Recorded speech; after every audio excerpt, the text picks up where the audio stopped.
The United Nations Human Rights Council voted Thursday to launch an investigation into the deteriorating human rights situation in Ukraine resulting from Russia's invasion of the country. Of the 47 countries on the UNHRC, 33 voted yes on the proposition to increase scrutiny on the situation, while only China and Eritrea voted no. Countries abstaining from the vote include Armenia, Bolivia, Cameroon, Cuba, India, Kazakhstan, Namibia, Pakistan, Senegal, Uzbekistan, and Venezuela. UN High Commissioner for Human Rights Michelle Bachelet said during a special session of the body that her office is continuing to work to verify alleged violations of international human rights and humanitarian law in Ukraine, many of which may amount to war crimes. She said the vast majority of civilian casualties in the Russian Ukraine war have been caused by the use of explosive weapons with wider range effects in populated areas, such as shelling from heavy artillery, including multiple launch rocket systems and missile and airstrikes. Bachelet detailed the findings of UN investigators who traveled to villages in the area around Kyiv and Cherniv last week. She said the bodies of 1,000 deceased civilians have been recovered in the Kyiv region, adding that some of the civilians were killed in the line of fire, but many seem to have been abruptly executed. These killings of civilians often appear to be intentional, carried out by snipers and soldiers. Civilians were killed when crossing the road or leaving their shelters to seek food and water. Others were killed as they fled in their vehicles, Bachelet said. Emin Dezhnev, Ukraine's first deputy minister of foreign affairs, also spoke during the session, offering further accounts of Russian aggression in the country.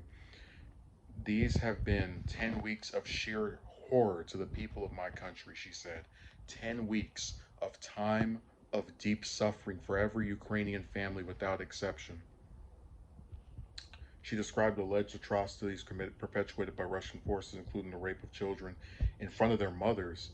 Colleagues have also noted with serious concern reports of people of African descent and racial and ethnic minorities being subjected to discriminatory treatment as they flee Ukraine, said Chair of the UN's Coordination Committee of Special Procedures, Victor Madrigal-Boros. Madrigal-Boros claimed the lives of all people of Ukraine are in danger, including ethnic, national, linguistic, and religious minorities. So I'm going to have to disagree with Bachelet for a second, where she mentions that she believes these killings of civilians appear to be intentional. Who cares? If people are caught in the middle of a conflict, right, and it causes the end of their lives, their untimely demises, does it really matter if it was on purpose or if it was by mistake? Oh, we launched a nuclear warhead in this region by accident and ended up killing 100 something people. Oh, but please forgive us because we swear it was by accident. It doesn't matter. You still killed these people. Um, I don't even know if I would really call it the deteriorating human rights, because what's happening is, to save their own skin, a lot of people are fleeing, which I think is the smart thing to do if they can do it.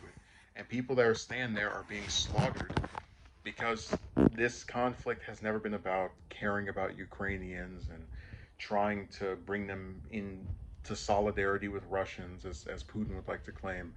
This is about trying to take some land and not caring who you have to roll over and who you have to execute in order to do it. And unfortunately, a lot of these soldiers and different members of the Russian, and to be fair, other militaries do this too. They have these soldiers who really do get off on exploiting these conflicts. That's why when they mention the rape of children, I'm not surprised at all that there's child predators among these soldiers, because they do this type of sick stuff. If you can be completely fine with executing another human being for no reason other than you have a weapon and they're from some poor country that, you undervalue the life of the people that live there, you probably have no problem with doing any of the other stuff that's been alleged here. So I don't even want to call it alleged. I believe all of it. I think there's no reason to deny it or to otherwise think that, oh, maybe all these countries are coming together to say that Russia is evil. No, the government is destroying human lives in a region that it wants us to believe it cares about. So I hope this conflict ends in the near future, because if it doesn't, we're going to see more bodies pile up.